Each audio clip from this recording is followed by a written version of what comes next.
Hey everybody, welcome to the Ronline Report. Very, very special guest on this show. You're very familiar with this man's name. Jim Lorimer has been a part of our sport and industry for many decades.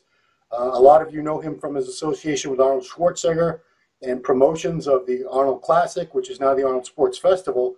And it is my great privilege and honor to be able to bring you this interview with him today. Thank you, Mr. Lorimer, Jim, for being here today and being part of this, first off. Ron, I'm glad to talk with you at any time. So I looked into your background. I knew a little bit about your background, but I looked into it, and long before we start talking about bodybuilding contests and Arnold, you've had a pretty fascinating life, sir. Tell me if any of this is inaccurate, but at age 11, you wrote to Charles Atlas for weightlifting advice, and I'm curious, did he write back to you at all? Well, he was the big man at the time. It was Dynamic Tension. Yeah. You may recall, you won't recall that, but in the No, 30s. I did. I saw it in his ads in the comic books. And all of the youngsters who wanted to not have sand pushed in their face in the beach would communicate to Charles Atlas about his Dynamic Tension thing. And Dynamic Tension was really sort of a sham, really, because you were doing a lot of push-ups and things like that, supposedly not using weights, but using resistance-type exercises. And it was a very popular thing at the time. Yeah. Did he get back to you at all, or was just, No, he would not. He was strictly, he had the tabloid ads, and people responded to the tabloid ads. So when you were 12 years old, you wrote to J. Edgar Hoover about how to become an FBI agent, which eventually you did become an FBI agent. Did Mr. Hoover communicate back to you? Yeah, Mr. Hoover did respond. And he sent me a letter and said that he appreciated my interest. He didn't know my age at the time, I do not believe, but he indicated that in order to become a special agent of the FBI, you must first be a lawyer or a CPA. And so he said he would welcome hearing from me when I had either of those talents. So I did go to law school, became a lawyer, and went directly into the FBI upon graduation from law school. Wow. So I'm just curious, what you weren't with the FBI terribly long. You got into the insurance business. I know you were with a very large company nationwide for many years. What was it that made you choose the insurance business over the FBI? Well, I loved my period of service with the FBI. I was working primarily in the intelligence field, interviewing communists and hate groups and the like. But I was finding that the requirements of the job, they transferred me 3 times. And the transfer policies of the Bureau were part of the job at that time. And I had a young family, and I wanted the family to have a little more permanency as far as location, knowing where they were from and the like. Yeah. And so I decided I should, again, pursue the private sector. And I thought I would go out and go into law practice, because obviously I was a lawyer. Yeah. But as a temporary position, coming out of the FBI, just to give me some money to carry over, why I took a job with what became Nationwide Insurance. And the Nationwide Insurance Company proved to be such a supportive and great employer that I decided to go the corporate route insofar as my career went. And so that's the way I did. I stayed with Nationwide Insurance and became a vice president of Nationwide Insurance.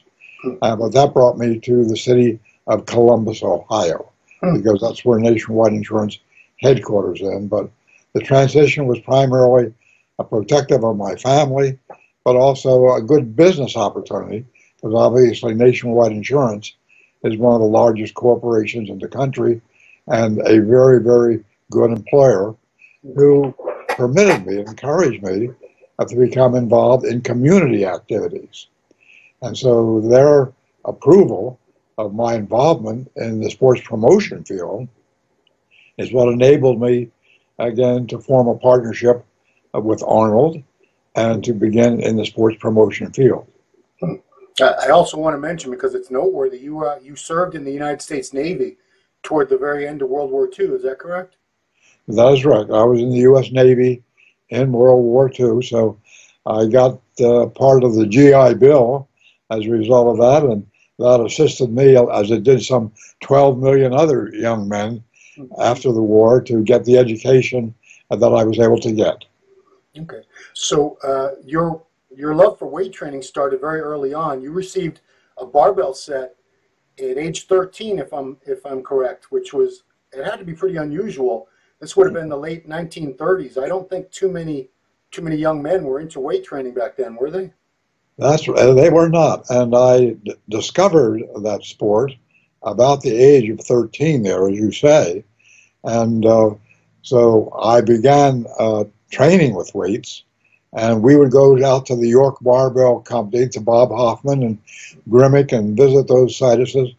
I'm one of the few people who saw Grimmick win his first Mr. America contest. Wow. Way back in the late 30s there. And so we go way back with the sport. But the sport made a lot of difference in my life early on, because we were training with weights, and I was having my teammates get with weight training also. So as a consequence, we were county champions in about 3 or 4 different sports in the community I lived, because we all felt that we were stronger and better conditioned than our opponents, which we were, because we were among the early people training with weights and correction, and using that in support of our sports competition. Was there a lot of resistance? Was there a lot of myths about weight training back then that kept a lot of people from being a part of it? Oh yes, that's right. There was some opposition to weight training, and that opposition continued for quite some while. And the thought was, and somehow or other, weight training would create a muscle-bound condition, which was ridiculous. It had no basis in fact. Then strength is strength, and that did not change. That concept did not change until early in the 50s, when John Grimmick attended a seminar up at Harvard University there, and made a demonstration showing the way he was limber, the way he was able to move. And a man named Peter Karpovich and a good friend of mine, Jim Murray, wrote a book called Weight Training for Athletics. And that was really the first book that addressed the benefits of strength training in support of all sports.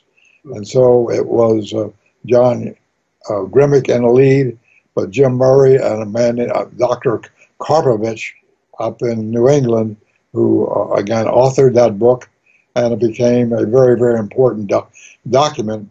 And it helped swing the tide for coaches generally to rely more and more upon strength training as a good supplement to all the training. Because I found during that period that the coach at Ohio State University for the wrestling team was a friend of mine, and he would not let his athletes at that time train with weights, because he thought to put them on weight and maybe slow them down. Yeah. And of course that has changed 180 degrees now. Again, the weight program at Ohio State University for wrestling is one of the best in the world, and one of the best teams around too. So weight training in sports is what we were an early part of getting the message out about.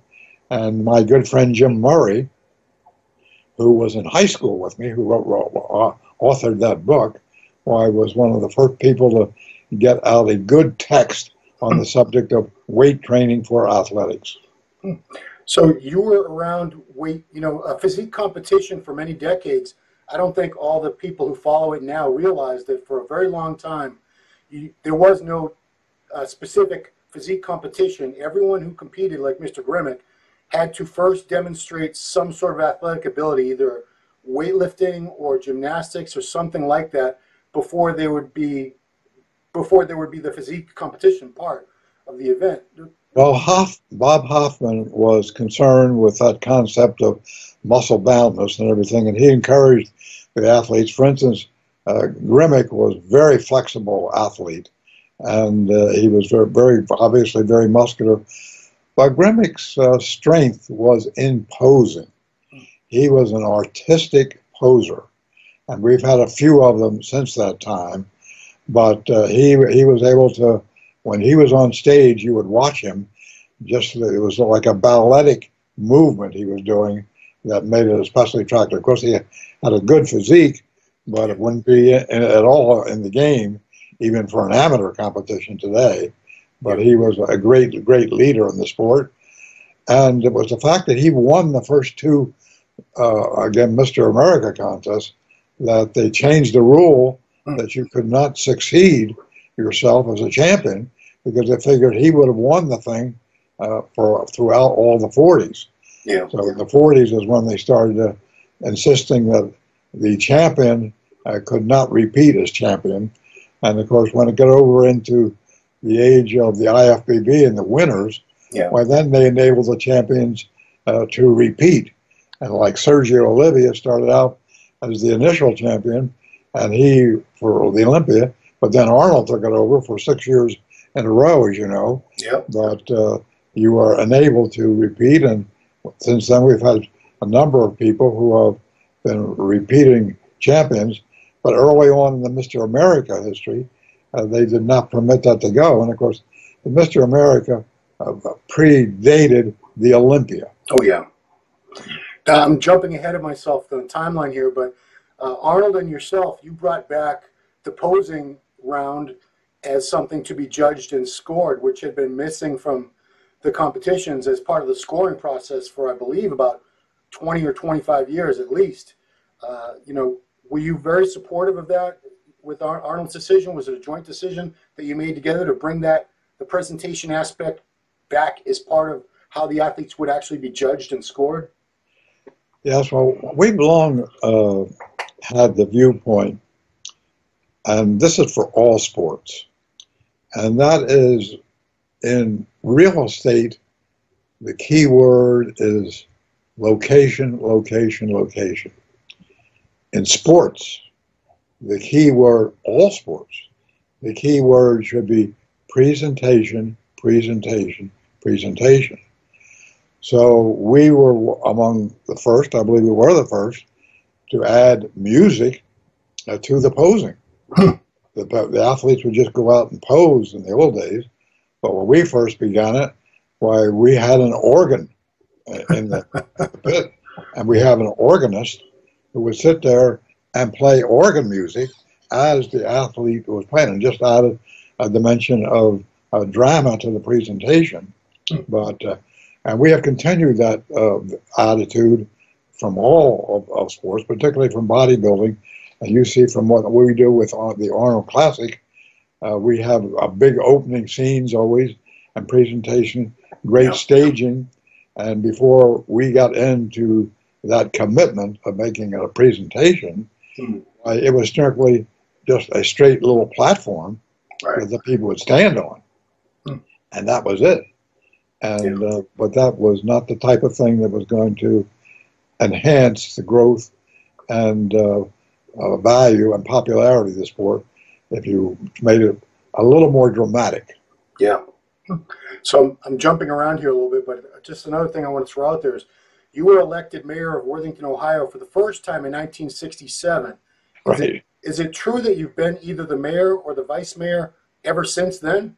Yeah, I've been mayor and or vice mayor of Worthington, Ohio for 50 years. Wow.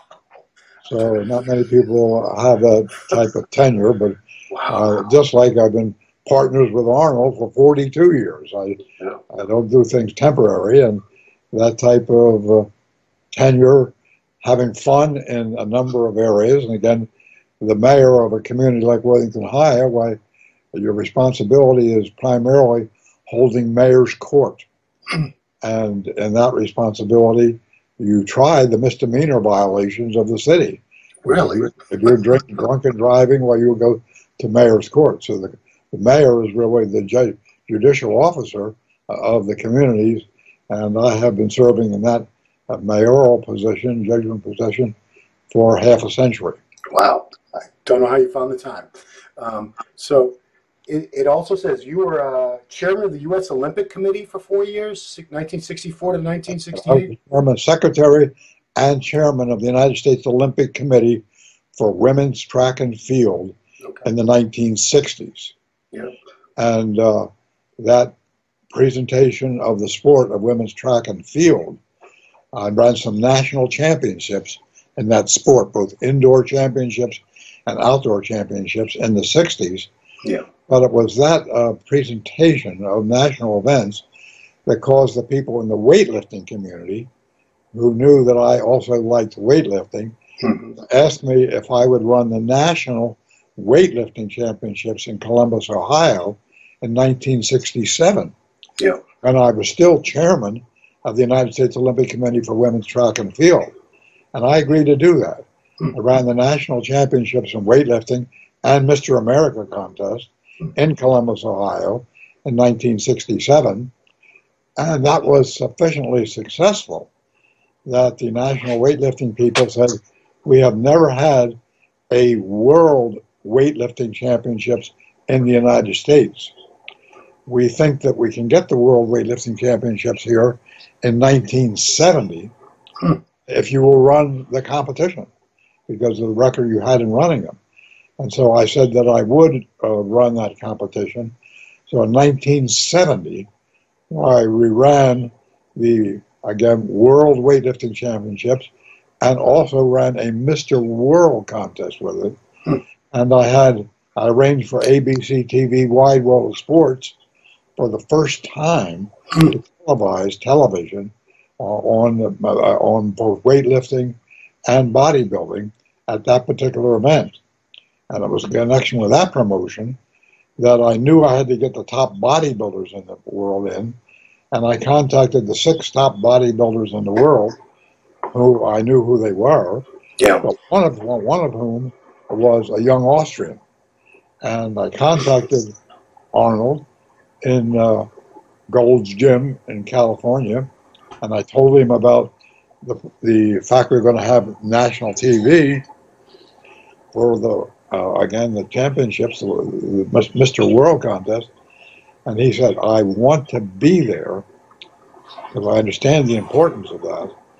But he said, your event is going to be on Sunday. And on that Saturday evening before your event, I have already made a commitment to be in the Mr. Universe contest in London, England. And he said, I cannot, I have to make that commitment.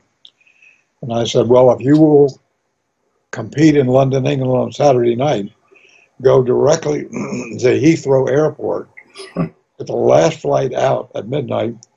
You'll pick up 6 hours coming across the Atlantic. We will pick you up by plane in New York and bring you to Columbus, and you can compete. And he said, if you will do that, I will do that. So he won the Mr. Universe contest. We picked him up in New York. He came to Columbus. We had Sergio Olivia and he were 2 of the star pictures. And he beat Sergio Olivia for the first time at that contest. Wow. So it was, you know, Arnold was so impressed with your production, the way you promoted that event. That's when it all really began, right? Arnold approached you and said, when I retire from competition, I'd like to get into the promotion business with you. It was a handshake agreement, right?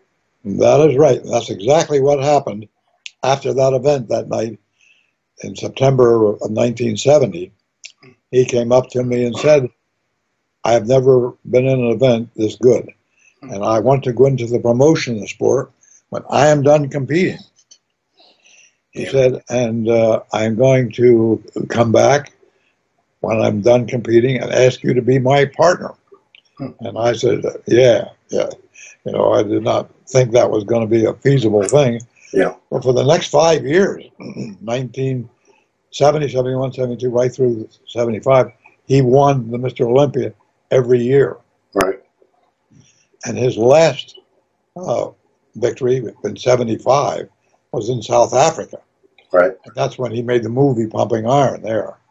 But he stayed, when he was coming back from South Africa, he stopped in New York and called me and said, I want to talk with you And so we met in Columbus, and he said, I am now at the stage I wish to retire from competition.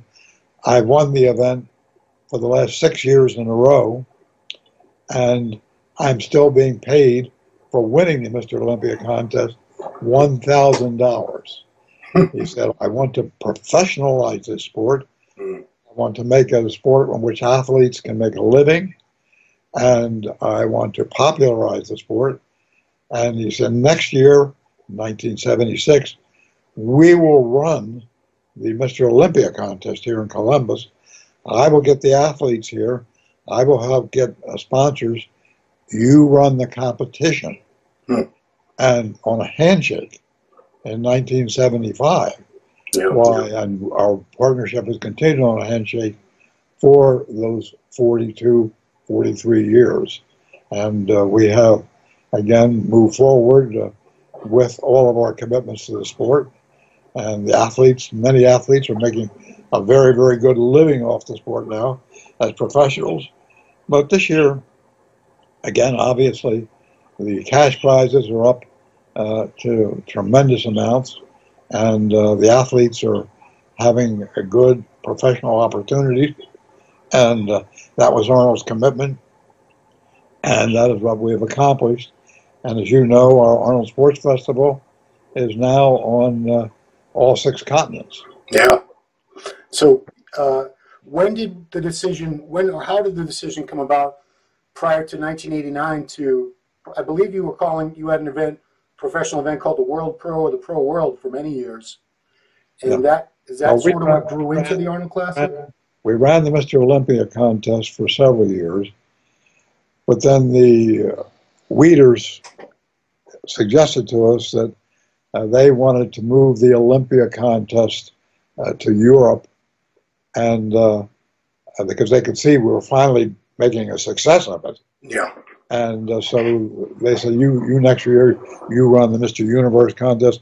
They gave us a number of different contests we could run. But so in '89, Arnold said, they're not giving us the Olympia contest anymore.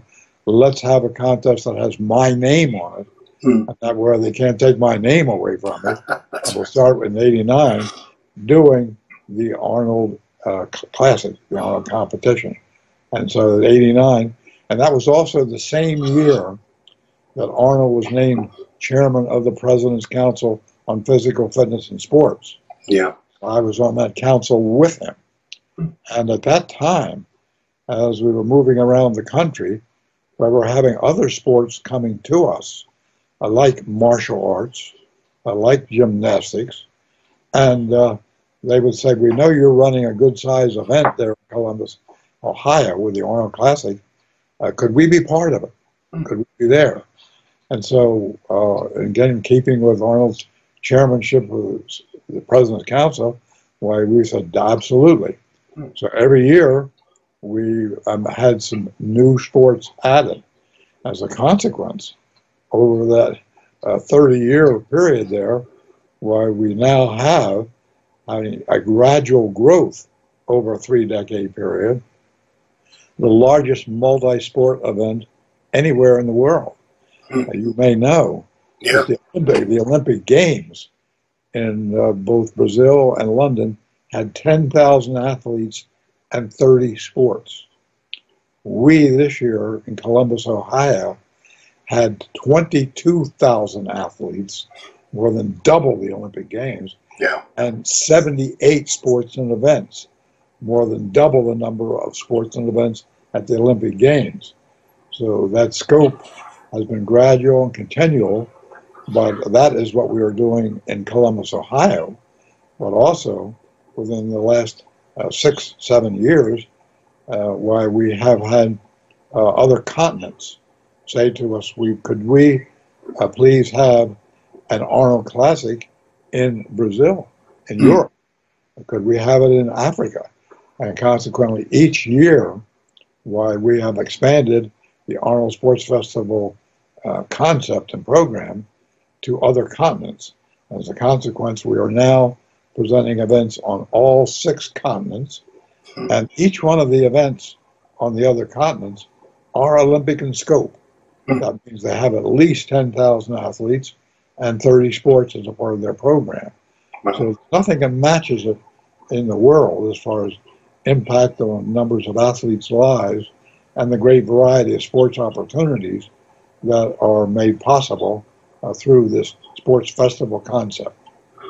So when you and Arnold started promoting the Arnold Classic in 1989, did either one of you envision that it would grow into something this tremendous in scale, where it would be basically an Olympic caliber, Olympic size event, not only in the United States, but now you have it on every populated continent in the world? 100,000 people coming into Columbus every year. I don't know how many people come into all these other ones. I mean, it's just an enormous undertaking. Did you ever imagine it would grow to this scale? No, we were always, of course, growth oriented, but our focus was on promoting the sport of bodybuilding, the original purpose, bodybuilding and related sports. And of course, as you know, we've gotten over into many subsets of bodybuilding, the fitness competitions and physique competitions and the like. But no, I'd like to say that we foresaw this Olympic scope thing, but we did not. That's just something that gradually developed, and we were in a position because of the experience we've had in sports promotion to adapt to that groove and also reach out to leaders in all of these other sports, good experienced leaders who knew how to run a gymnastics event and say, come on, you be the chairman of our gymnastics, you be the chairman of our weightlifting competition, our cheerleading competition. As a consequence, where we now have, as I said, 78 different sports and events, and this year in 2018, we had actually a little over 22,000 athletes, and that was about 11,000 girls and 11,000 boys here in Columbus, Ohio, and that is an opportunity to have tremendous impact on thousands and thousands of lives, and having them learn the lessons of sports and competition. And the real lesson is that you learn from sports is that you get back out of almost every aspect of life in direct proportion to what you put in. Your effort is what's going to give you more good results. And so that's one of the many lessons of sports which athletes learn in virtually every sport that they participate in.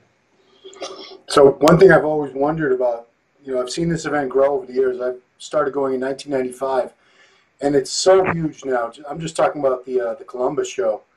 The 1,000 exhibitor booths, and like you said, we have, was it 78 sports going on, you said?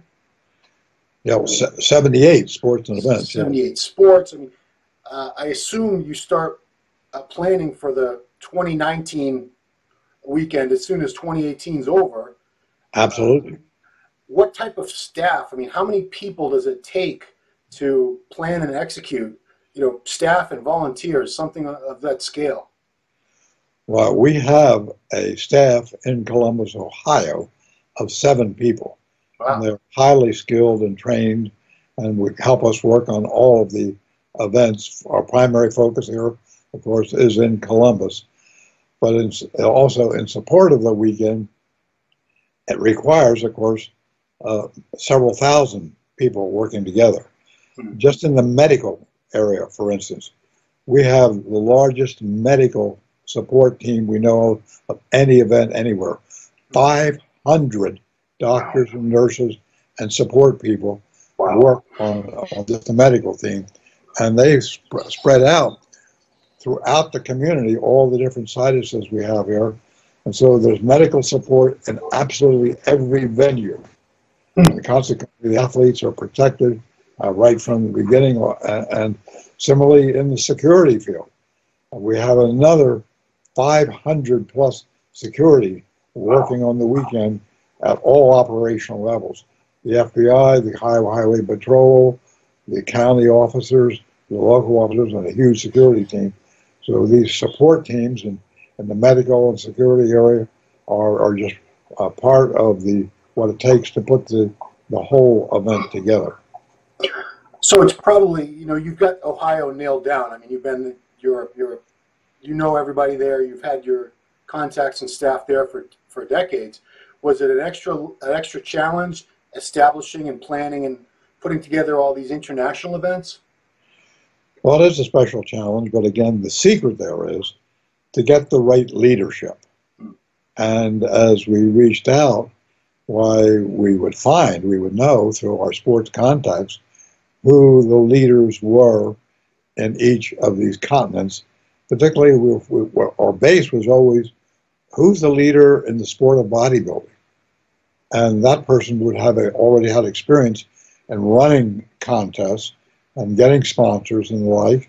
But there were people always who were open to other sports and had experience in other sports. And so they would, again, take the lead, but they would reach out to make it an Olympic-type event to other sports, particularly, in sports that are especially popular or indigenous to that continent. So there'll be a different range of sports in some continents than in others to accommodate and play to the strength of sports in those communities. All right. When I first started attending the Arnold Classic, everything was under that one roof in the Veterans Memorial Auditorium.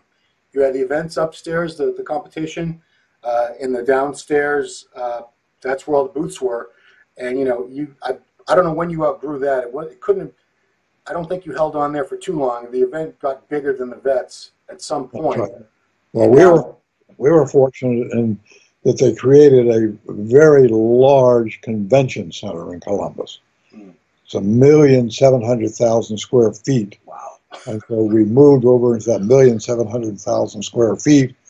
And then also we now have moved out to the Haya Expo Center, which is another 1,800,000 square feet. So between the two situses, we have well over 3 million square feet of competitive space. And we have a team of 7 50-person buses running all day long between the two situses. We move 1,500 people an hour between the two situses so that people can take advantage of all the different competition areas. For instance, out at the High Expo Center, we have one building that has cheerleading in it, 3,000 cheerleaders. Another building has gymnastics, 3,500 gymnasts. Another building has archery with 1,500 archers. And so each one of the buildings are given over to a specific sport. And that is what, again, gives us the added numerical capability of having 22,000 athletes. And of course, at the Expo Center downtown, while we have a 1,000 booth exposition. And that grew out of the fact that when we were at our first site at Veterans Memorial, we'd have people who were selling clothing line, sports clothing or nutrition items, and they said, look, we have all those sports enthusiasts there. We would like to have a booth there. So we started to accommodate booths, but now it is the exposition, which has become the center of our weekend and the financial driver of the weekend. Because when you get 1,000 booths in there, why, there's a lot of exposure, because we move about 200,000 people into Columbus, Ohio on the weekend. Wow. And you've been there, you know the intensity of the crowds. And we have, again, in that same 1,000 booth area there, we have 4 entertainment stages. And the weekend has become known as Strength Heaven. Because on one stage you'll have the 10 strongest men in the world. Another stage you'll have the Olympic lifting, powerlifting, Moss wrestling. Every possible type of strength event you can think of is given expression on those 4 competitive stages. And that's part of the presentation entertainment value of the weekend. Great. Okay, Jim, so the next thing I wanted to ask you, Veterans Memorial Auditorium was such an iconic part of the Arnold Classic and many other events that you put on. I believe you put on all the Mr. Olympia productions in Columbus were done at the Vets. We were a little bit sad to see the place go. Yes, we were sad and we were concerned because that was an ideal auditorium, 4,000 seat banked auditorium for what we were doing. But the challenge was for our community that we were the ones who were filling it all the time, but not enough other events were filling it to make it financially viable as an ongoing operation. So they decided that they would use it for other purposes, and they've taken it down. And that was very much a concern to us. But what happened was we have an Ohio Expo Center, which is really the Ohio Fairgrounds. And the governor called us and said that he would make sure that we had access to the Ohio Expo Center to replace our loss. So we not only have the Ohio Convention Center, but we also have the Ohio Expo Center. So we very substantially increased the space we had to make presentation, and we are now using all of that 3 million square feet of competitive space. So we were actually turned out to be advantaged by the change that was required. Okay. I have to wonder, is the Arnold Sports Festival the biggest event in terms of tourism, influx of visitors to Columbus that it has every year? Yeah, it's hard to, again, we don't know of anything that's any larger. We have, again, I know some good golf activities here, yeah, and a lot of other events. Of course, the Ohio State University has this tremendous football stadium here. We fill that stadium every weekend. So this is a great sports community, and we have a lot of capacity for handling visitors, and that has proved very advantageous insofar as our growth pattern has been. Okay. Another thing I've always wondered, I know you have tremendous help there in Columbus. Your son Bob Lorimer is a huge part of the promotion of all these events, and you have another few guys on the staff that I've known for years that are, I'm sure they play a huge role. As busy as Arnold is with all his endeavors, how much time is he able to put into this event throughout the year? Well, we are in regular and constant contact with Arnold. This is a high priority for himself, but he has many priorities, as you know. Yeah. And he's about to undertake a new film now, the Terminator film he's going to be making. And of course, he's involved worldwide in environmental issues. But the necessity is, and the reality is, that for every Arnold Sports Festival, he's there. Yeah. And he comes in and he interacts with a tremendous fan base on all 6 continents. And again, we try not to bother him too much throughout the year, but he shows up, and he's the leader of the Arnold Sports Festival, and he does a tremendous job every year with us. Because I'm impressed, because the movies, they're demanding enough, but he was governor of California, and I don't think there are too many more demanding jobs than being governor of, I think it's like the 7th largest economy in the world, the state of California, Yeah, something like that. So for him to find the time to do it while he was governor, all the time he was governor, he never missed an Arnold. All the time he was governor, he would come out and do his week thing with us. So we had a real big shakeup in our sport last September at the Mr. Olympia, where the IFBB split off into 2 very different factions now. So we have the IFBB Pro League in the United States with Jim Mannion as president, and the IFBB Elite and the IFBB Amateur over in Spain, which Mr. Rafael Santoja is in charge of.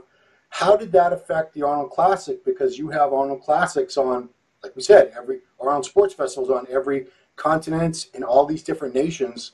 Were you ever asked to make a choice, or how did you guys figure all this out? Because you were sort of in the middle of all that. Right. Well, it was the most unfortunate event where the sport split, because a sport like bodybuilding, or any sport really, cannot tolerate very well being split down the middle. But that's what that power shift did. And of course, it did present special challenges to us, because we are the one organization that is on 6 continents. Yeah. So we have partners in each of those continents, And we simply addressed those continents. We said, you know, as far as you are concerned, which one of these two teams would work best for your ongoing efforts on the thing. And we were very much guided by what our partners said in those areas. And we are doing now 3 of the events with the IFBB, and 3 of the events are going to be, we just split them right down the middle as far as what our partners wish to do. And we're continuing on. Obviously, the 2 events we've had so far this year were the Arnold Classic in Australia. Yeah. And those 2 events were the best we've ever had. So to this point, again, we haven't been disadvantaged, although whether the other sites in which we'll have competitions will be equally as successful remains to be seen, because it's very, very challenging when you split a sport down the middle to keep the momentum going. Right. And of course, we have going for us the fact that we are not entirely bodybuilding dependent. Right. We have sports festivals, which involve many, many sports, and the other sports are a strong base of what we're doing. And we have large expos in each one of those places too. So we have been successful to point in minimizing the impact, although it is an impact which we did not welcome. Right. And we hated to see it happen to the sport. So the Arnold Ohio was IFBB Pro League, as was Arnold Australia. Which is the other promotion or sports festival that's going to be where the bodybuilding is going to be affiliated with IFBB Pro League? It'd be possibly be Korea. Oh, Korea. Okay. South Korea. The Asia. Okay. So Arnold had a little bit of a health scare recently with an heart valve. You know, I'm sure you're very close to him. Can you reassure his many, many fans watching this that he's okay? And can you tell us a little bit about what happened, as far as you know? Yes, he did have a heart challenge way back 20 years ago. In 1997, a heart valve challenge at that time, and he got that repaired. And similarly, this is another heart valve problem, and it's just another heart valve placement. And he's doing very, very well. He's laughing, and we're in contact with him, and he's coming home from the hospital, and he's getting ready to make a new movie. He's going to make a Terminator again on the thing, and they're also planning doing a movie called The Triplets, which will have Eddie Murphy and DeVito and Arnold as all triplets for the event. So they've got some movies on the thing, but he's also got his international, again, environmental issue program. So he just keeps his momentum going, and we're glad he does. So few people know Arnold as well as you do. What qualities does this man have that has allowed him to be such a success and persevere through various challenges? Like, nobody ever thought he could be a successful politician. Early on, nobody ever thought he could be a movie star.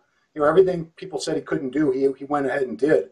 What is it about this man that makes him so powerful? Well, I think the single thing that comes to my mind on that was brought to my attention in an interview that I did with Time magazine. Time magazine was doing a feature story on Arnold, and the person who was doing it was a very sharp young woman calling me from the West Coast, and she talked with me for some while. And at the end of the interview, she said, "What is the one thing that distinguishes Arnold Schwarzenegger from anybody you've ever known?" And I said, "I feel it's his capacity for enjoyment. He enjoys everything that he does. And if he's not enjoying it, he's not likely to do it. And it just permeates his life." And when I was done with that interview, I called Arnold, and I said, "Arnold, this was a very interesting interview I just had. And this lady asked me that question, and I said, the enjoyment." He said, "Well, that's fascinating." He said, "Because she asked me what is the one word I would use to describe myself." And he said, "I said, joy." Now there's a man who defines himself in terms of joy. And that comes through to all of us. It's a part of his life. And that's what so makes his personality so attractive. You just like to be with somebody who you can see is enjoying life and expressing himself so successfully as he is. So I'd say that one feature there was a true insight into what is the attraction and advantage of Arnold. Yeah, I mean, the charisma about the man, because, you know, he hasn't competed since 1980. We've had so many more champions since then. But if you ask a lot of people, and, you know, I'm 48 years old, so I could say Arnold because I was still seeing him as a kid. He was still around. But even young guys in their 20s, I ask, who's your favorite bodybuilder of all time? So many of them say Arnold, no question. Just because he had this, you know, he still has this total package of, you know, there's something about him that draws people that want to be around him. He's magnetic, he's charismatic. And, you know, if anyone did more for the sport of bodybuilding as far as making it appealing and enticing to the masses, I'd have to say it was Arnold Schwarzenegger. Yeah. Final question for you today, Mr. Lorimer. So, Jim, the Arnold Classic or the Arnold Sports Festival has grown so much over the years. You're on 6 continents now with basically an Olympic scale event in all those countries. It's grown so much, and I have to wonder, are you satisfied with it where it is now, or do you still have goals and a vision for taking it even further than that in the future? Well, our goal is a consistent one, and that is to do better than our previous best. And so with that goal in mind, each year we have looked for new ways to add new presentations, again, new entertainment value, more opportunities for athletes. And so there doesn't seem to be any limit to where we can go. Now we're using a tremendous amount of space, competitive space. We have 2 huge facilities, but there are several subsets in the community. For instance, we do have a swimming event, for instance, and the swimming event is in a different place than these others. We have disc golf, which is a different type of golf, is off another place. So we have another of events that are not in the 2 major areas, but still reflect the different ways that people express themselves in sports and competitively. And so those ranges continue. As I mentioned to you, this year, again, we added the sport of axe throwing. And axe throwing is a hugely popular sport in the Midwest now. And we had lines of people throwing up to throw axes at targets. Wow. And there was girls throwing as men.